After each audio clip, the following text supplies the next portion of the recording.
Hi all, I am Christo Thomas, a PhD student at Eurecom, France. I'm here to present my paper titled A Rate Splitting Strategy for Mitigating Intracell Pilot Contamination in Massive MIMO. This is a joint work with Professor Bruno at Imperial College London, Professor Luca at University of Pisa, and Professor Dirk at Eurecom. So this is being presented as part of the ICC workshop on rate splitting. First, I will give an introduction to the rate splitting. So in rate splitting, as is seen from this figure, for example, considering a two-user case, so we split the messages for any user into two parts, the private part and a common part. So the private part encoded into stream S1, so precoded by P1. So similarly, the common part of user 1 and 2 are together encoded into the common stream S12, precoded by a precoding vector P12, and then transmitted. So at the receive side, for user 1, it decodes first the common stream. So then using a successive interference cancellation, so by subtracting the common stream part, it decodes the private stream. So this is the same thing is being done for user 2 also. So in this contribution, we consider a TDD single cell massive MIMO network. So we propose a rate splitting strategy to mitigate the pilot contamination, which results due to same pilot signals being used across all the UEs during the channel estimation phase. So we show that we can get improved spectral efficiency compared to the case of no RS being used for spatially correlated channels under finite number of antennas M. So we have novel expressions for the SC achieved in the downlink by a single layer RS strategy.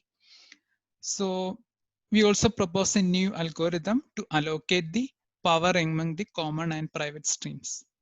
So first we'll look at the system model. So we have a single cell system. So the UE channel from the base station being modeled as complex normal with mean 0 and spatially correlation Ri, which is being different for different uses. So we have total K single antenna UEs are there. So each coherence block consists of TOW channel uses. So TOW P being allocated for the pilots, TOW U for the UL data, TOW D for the downlink data. So further, base station obtains the MMSE estimate of each channel HI using the standard MMSE principles as follows: RIQ inverse times observation after correlating with the pilot signals. So define phi I as Ri Q inverse Ri. So Q is the correlation of the observed vector after the correlation with the pilot sequences, and the estimation error resulting from MMSE estimate is independent of HI hat. It has the statistics with a correlation matrix Ri minus phi I. So we observe two effects due to the mutual interference by the pilot sharing UEs here. So which is pilot contamination.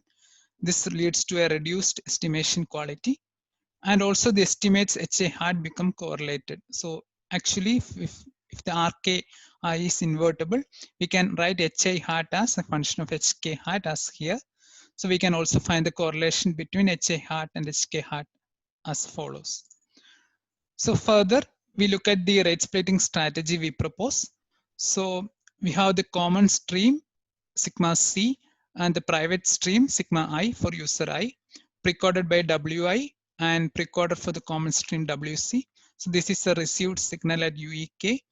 So the common stream part, private stream part, plus the interfering UE's power part. So the received signal for the common and private messages further can be expressed as follows. So we consider an imperfect CSIR case. So for estimating the common stream part, so we assume that UE knows an average of the effective channel. So effective channel means channel times the precoding part. So then there is the channel estimation error variance part. So this is the expression for the received signal for decoding common stream. And further, after successive interference cancellation, so subtracting out the common stream part, so we get the private stream we get the received signal for the private stream part. So again, we assume that we only know an average of the effective channel for decoding the private stream. So again, there is the variance part. Also, there is a variance part to the common stream channel and the interfering UE's power part. So further, using the hardening bound in massive MIMO, so using the standard massive MIMO principles, we can obtain the expression for the achievable rates of common and private messages of UEK.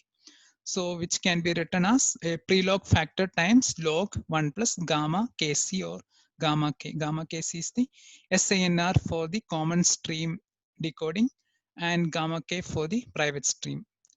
So for the common stream, it is necessary that all the UEs are able to decode it.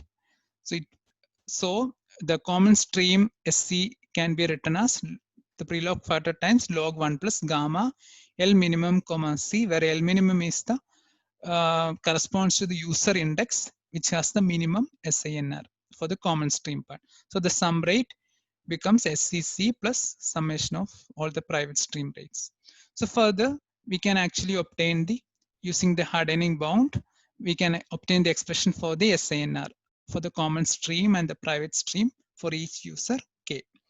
So this is a signal power part. So for the common stream, and so this is for the signal power part for the private stream. So for the common stream, there is a variance coming due to the channel estimation error in the common stream part.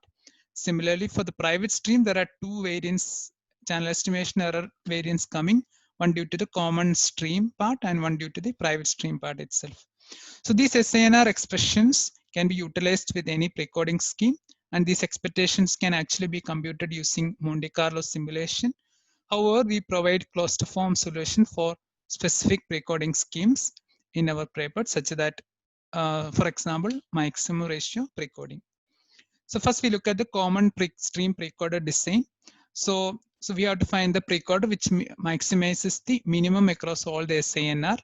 However, if we assume that the channel estimation error variance which is coming in the interference part is negligible at sufficiently large number of antennas, we can formulate a suboptimal problem which is max min of the signal power part. So basically, yeah, so further we select WC as a linear combination of the estimated channel vectors. So AI being the linear combination scale factor. So we need to compute this such that this max min problem can be solved. So further we see that, so there is a normalization factor also for the precoding element, precoding vector.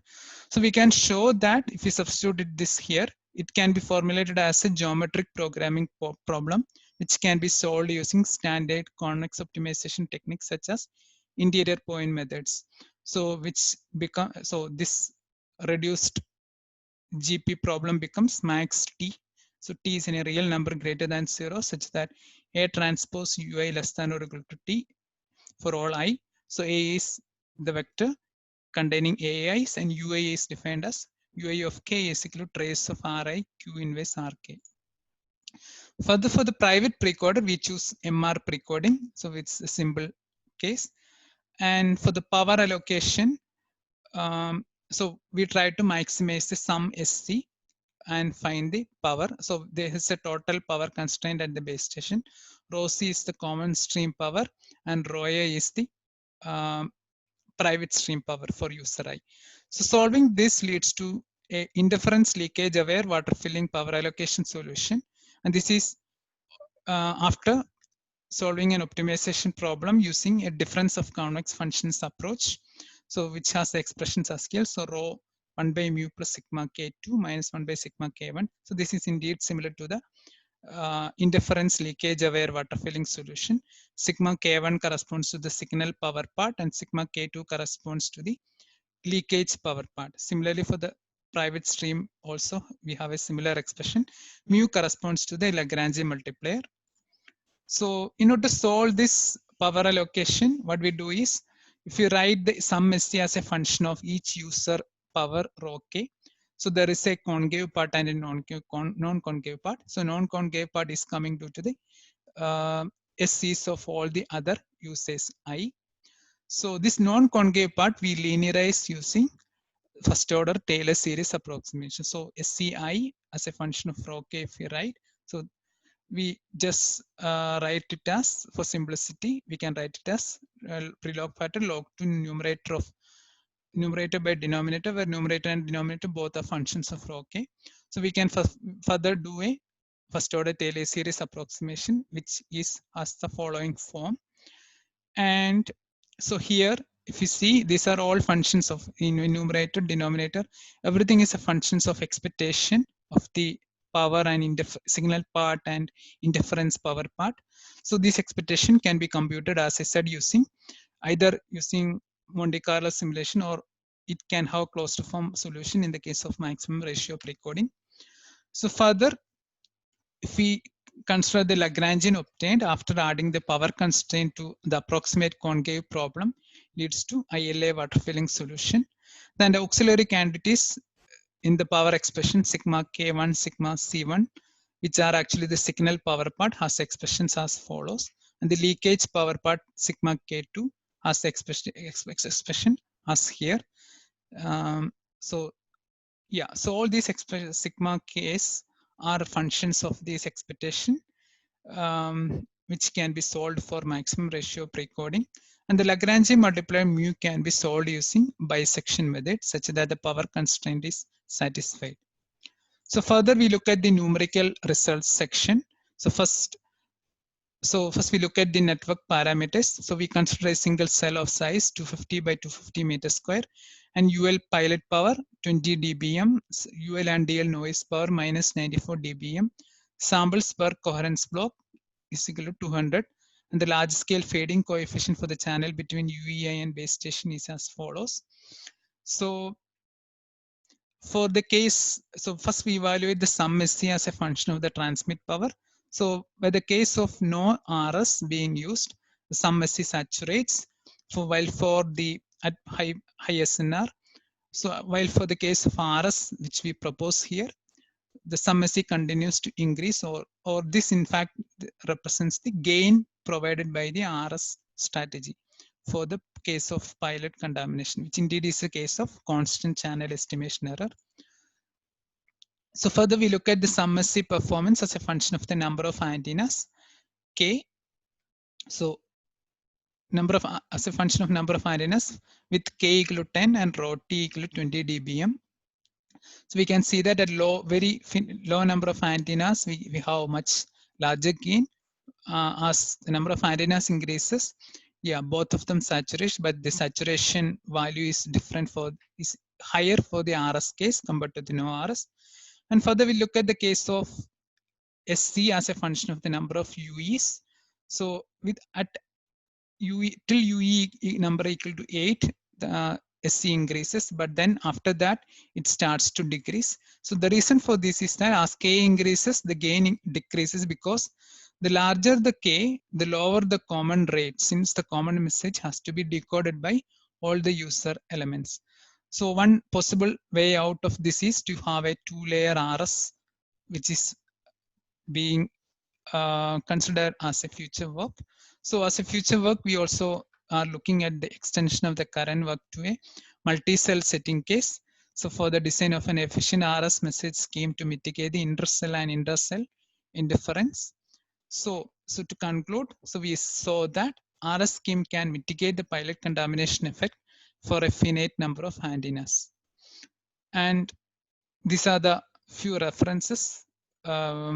So thanks a lot for listening to our talk, and please let us know if you have any questions. Thank you.